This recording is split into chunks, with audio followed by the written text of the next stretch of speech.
Strong people come from tough circumstances. And it is up to you to decide what your journey will ultimately define about you. So can you believe it? After 5 years of dreaming this, it's finally here. I'm at Johnson & Wales University for my first TEDx talk.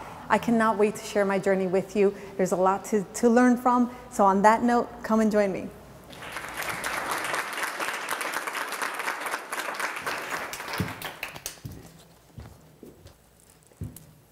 I was 14 years old when I received my last beating, and I moved out of my parents' home. Today, I am 41 years old, and I have been long at this adulting journey. You see, I came from a family of physical and mental abuse, and amongst other traumas. I am the oldest out of 5. And my parents used their broken tools to raise me. I was raised in a very strict home. I was not allowed to go out much, and so I didn't make much friends. And the friends that I did make, I made at school, and they were the source of happiness for me. I was the only girl, I was the oldest and a girl, so my parents were very tough. I used to cut school a lot around this time because I found that with my friends, I had the freedom to laugh, to be happy, and to have fun. One day, I cut school, again to be with my friends, and my school called my stay-at-home mom. And they told her that I hadn't been in school for 2 days. So as you could imagine, she was a ball of fire. We lived in an apartment on the first floor, and we had a basement. And the access to the basement was within our unit. And when I got home that day, immediately after I walked in, my mother grabbed me by the back of my head, opened the basement door, and flung me into the darkness of 30-some-odd stairs down to the bottom of the level. When I was rolling down the stairs, I tucked my body in and I rolled down, and when I finally got to the concrete floor, I checked to make sure that my body parts were all still there. And with the exception of a couple of splinters on my back and on my arms, I fared off pretty well. And I was very excited about that. Then the lights came on, and both my parents came downstairs to meet me. My father, who I feel his only fault was the fact that he loved my mother to oblivion, came downstairs, grabbed me by the arm, dragged me across to the basement, the center of the basement, and made me kneel down on the concrete floor while he held me down by my shoulders. My mother, who had gone to the corner of the basement, grabbed a hold of an industrial broom and charged at me and my body relentlessly. She was full of an anger that I will never be able to describe. And she said 2 phrases to me that have defined me in my life. You will never amount to anything, and you are the worst thing that has come out of me. The beating went on, and I became numb, and at some point, she ended up hitting my head, which caused me to start bleeding down my face. At that point, my father realized what was going on. He came to, shoved my mother out of the way, lifted me up to my feet, and pushed me towards the stairs and told me to go upstairs and clean up. At that moment, something very powerful happened to me. Not only did they break me as a child, but they empowered me as a human being, because the next day when I left that house for the last time, I swore and I made my life's journey to prove that she was wrong. And not for nothing, I think I've done pretty decent. But my struggles didn't start there. No, actually. I was born in Colombia. And at 5 years old, my parents decided they wanted a better life. So they bought tickets to the Bahamas, and we went to the Bahamas. They paid off a local fisherman to smuggle us into the country with his rickety boat across the Atlantic Ocean, where we almost found death.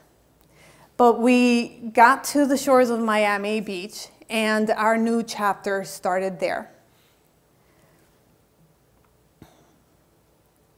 We moved to New Jersey after a while, and at the age of 8, since we were all illegal, my parents and myself got deported back to what the government was calling my home.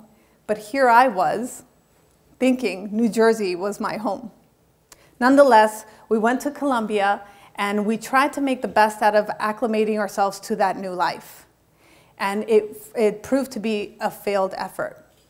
So my parents decided that they were going to go ahead and take another chance at this United States dream. And this time, we ended up coming through the Mexican border.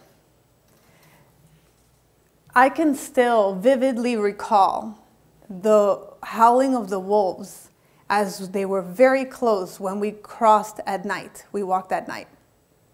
Or the rattling of the snakes when we hid in ditches during the day.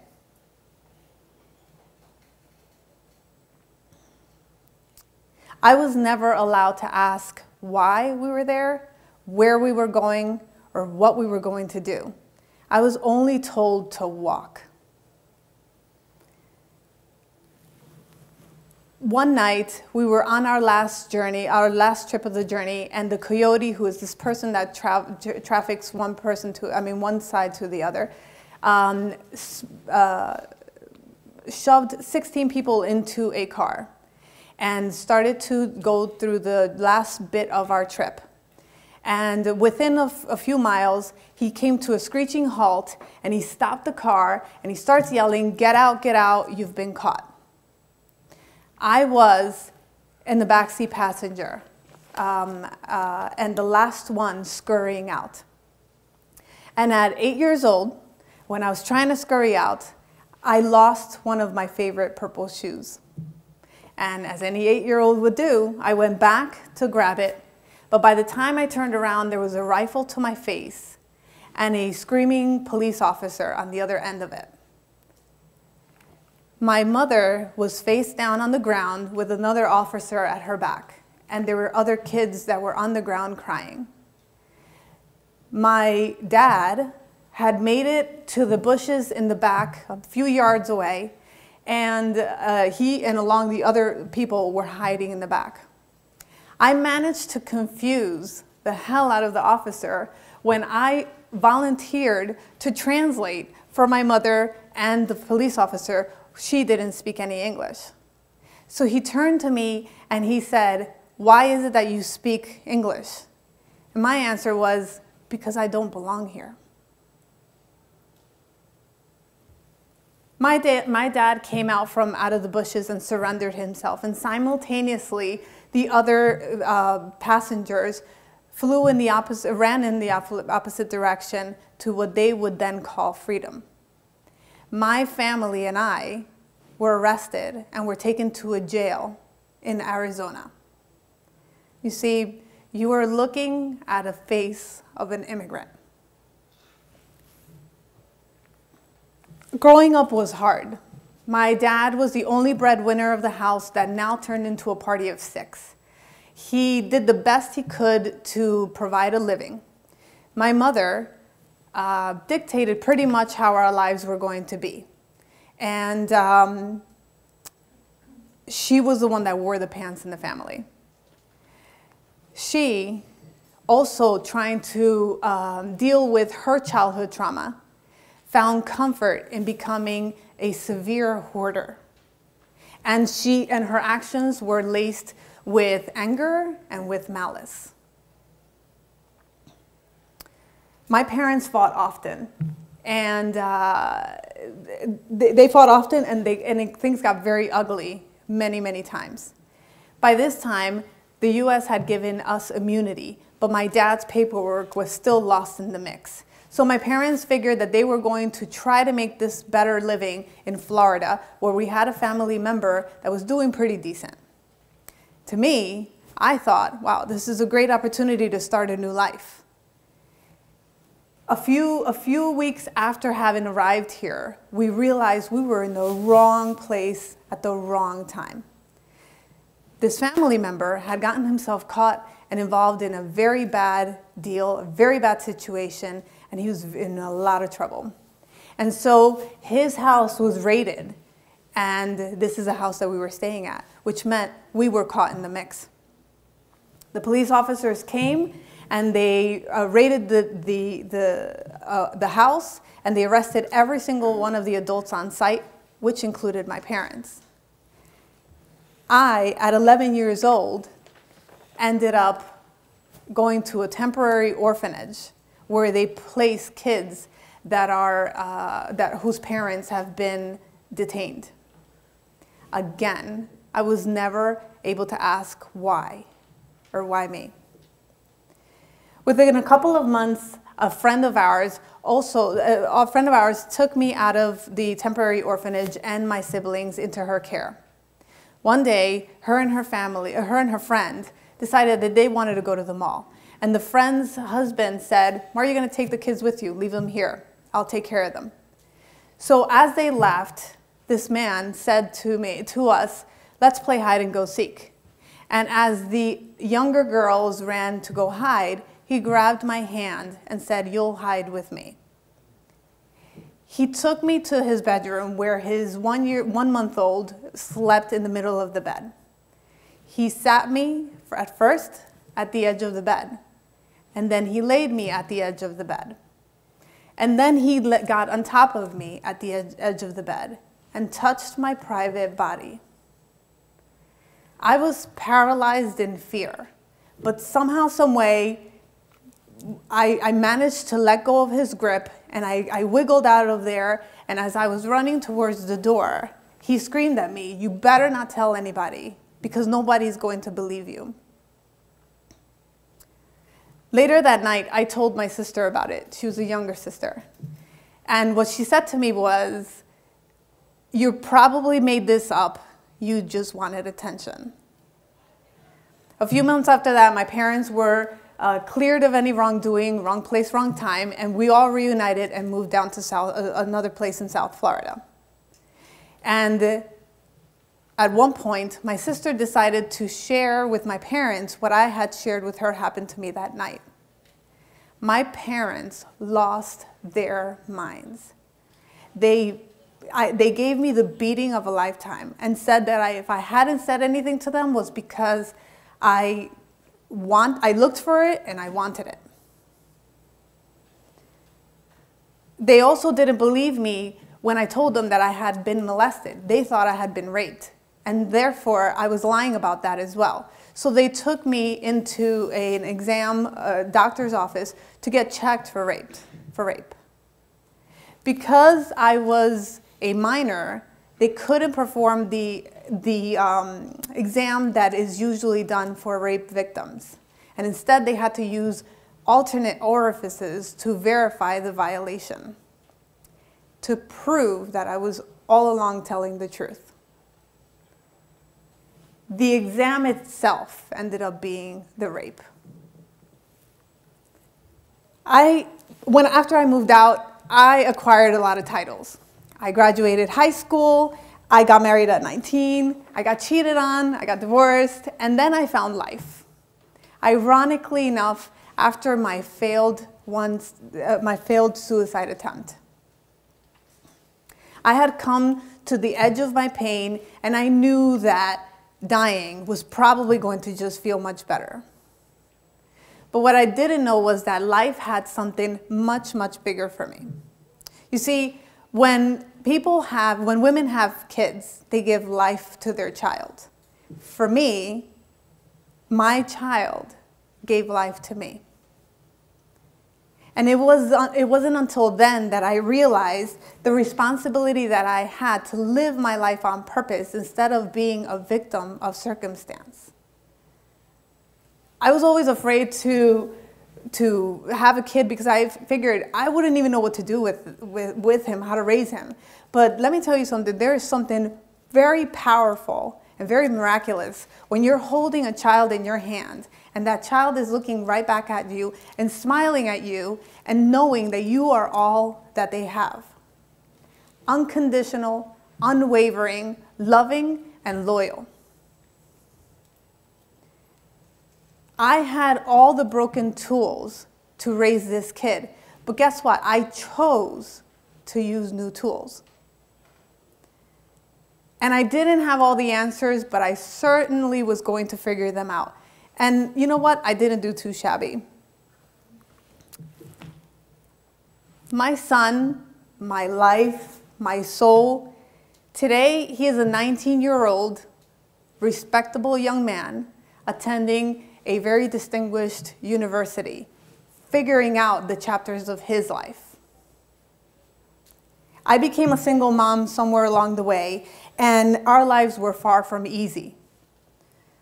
But even through the struggles we went through them together, and we created a bond that withstands any hardships. I'm a huge advocate for psychotherapy. I'll give you an example. If your arm hurts, you go to the doctor to figure out what's wrong. If you get into an accident, you go to physical therapy to get better. So what happens when your injury is emotional or mental? Why don't we treat that with the same effect? Sometimes we just need someone from the outside to look in and organize and help you figure out this inner chaos that you've been put in. Throughout my life, I have found many forms and many people that have been therapy for me. And most of them till today don't even know the miracles that they did for me when they gave me one small gesture of kindness. Diane McMillan. She was my counselor during high school. And her mothering, nurturing, caring attitude towards me walked me off the edge many times when I was done. And she saw a worth in me that I hadn't yet discovered. Deborah Petrucker. She was the therapist that I used for 5 years who turned my tormenting nightmares into a virtual library of organized experiences that I was able to pluck and choose at my control. Hence the reason I can share these stories with you today and not freak out. There are people out there in your life today that are ready to show you the light that you need. You just have to be open for the challenge and ready to take that hard road of bettering yourself. There's a saying out there that goes like this: anger is like drinking the poison but expecting the other person to die. You would think that me growing up, I grew up being abusive, angry, resentful, violent, but I actually did not. Don't get me wrong. I have plenty of issues. My therapist will tell you that right now. Actually, she won't because of that disclosure thing. But to the contrary, my ability to forgive brought me peace and brought me happiness. I learned that we all come to a fork in our roads where we are prompted with a choice. Do I follow the template or do I create my own? Unfortunately, my parents' limited education caused them to fall default to the template that they were given when they were children. So I had to learn to accept that they played that role in my life as best as they could so that I can learn something from it, not to be them. I also learned that forgiveness opens your heart out to people that are ready to love you, to respect you, and to appreciate for everything that you are and your worth.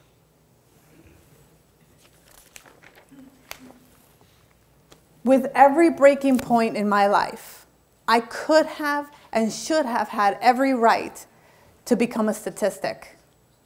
But guess what? I chose not to. I live my life with passion and I appreciate every part of my life.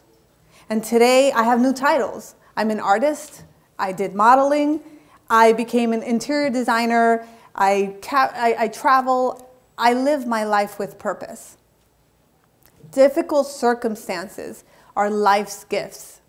They truly are. Because I'll tell you, with everything I have done and everything that I have lived through, I would not change one single thing. Why? Because I am who I am today because of it.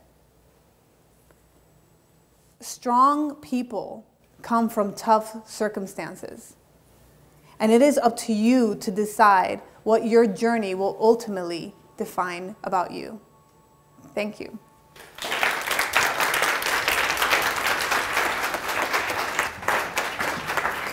So I just finished my first TEDx talk, and let me tell you, I thought this was going to be just as easy as telling my story, but it was even powerful for me. I can't wait, like I said, to share it with you. It will be definitely something to motivate you and inspire you to move forward.